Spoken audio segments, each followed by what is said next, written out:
विधानसभा निवडणुकीत काँग्रेसला अपयश आल्याचे चित्र समोर आले आहे।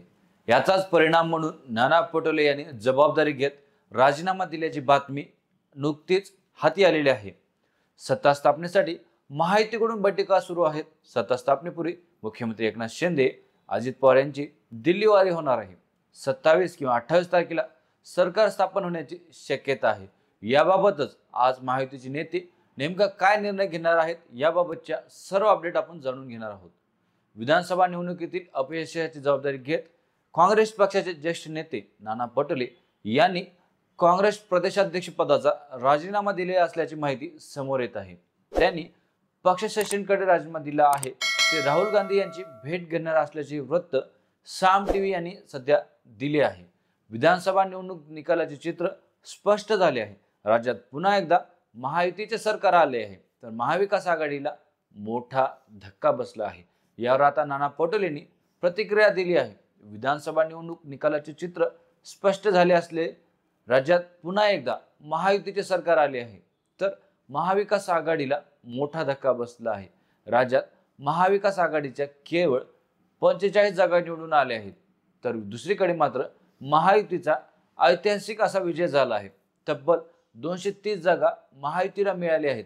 भाजप हा सर्वात मोठा पक्ष ठरला आहे। भाजपने राज्यात 131 जागा जिंकल्या आहेत, तर दुसरीकडे मात्र काँग्रेसची पिछेहाट झाली आहे।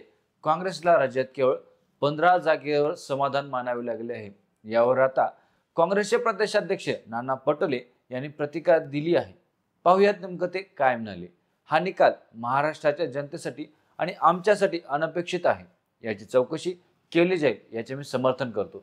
आता सत्तेत लोक आहेत ते म्हणतात की लाडक्या बहिणींनी आम्हाला तारलं, त्यामुळे त्यांनी आता लाडक्या बहिणींना 2100 रुपये द्यावेत।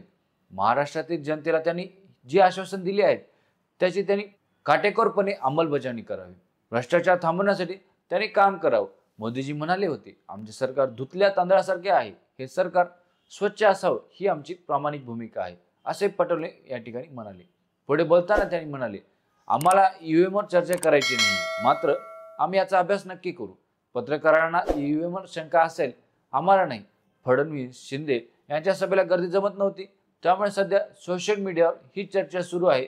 हे नेमकं कसं घडलं? वाद आमच्यापेक्षा जास्त महायुतीमध्ये होता, पण सोशल मीडियावर आमची चर्चा जास्त झाली, असंही नाना पटोले यावेळी म्हणाले। सध्या मुख्यमंत्री कोण होईल हे महाराष्ट्रभर चर्चा आहे। नवीन चेहऱ्याच्या गळ्यात मुख्यमंत्री पदाची माळ पडेल का, अशी या ठिकाणी चर्चा सुरू आहे। महायुतीत मुख्यमंत्री पदासाठी चर्चेचे घराड सुरू झाले असून 2 फॉर्म्युल्यात चर्चा होत असल्याची सध्या प्राथमिक माहिती मिळत आहे। शिवसेनेचे नेते मुख्यमंत्री एकनाथ शिंदे यांनी अडीच वर्षांचा मुख्यमंत्री पदाचा फॉर्म्युला दिल्याचे सांगितले जात आहे।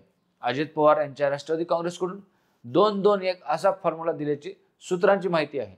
भाजप आणि शिवसेनेला प्रत्येकी 2 वर्ष आणि राष्ट्रवादीला 1 वर्ष मुख्यमंत्री पदावर संधी दिली जाऊ शकते, परंतु याचा नेमका दिल्लीत निर्णय होईल असे सांगितले जात आहे।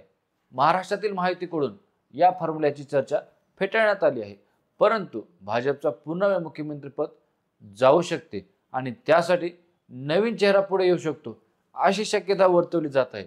यामुळे महायुतीमधील पहिलं मुख्यमंत्रीपद कुणाला मिळेल याची उत्सुकता महाराष्ट्राला लागलेली आहे।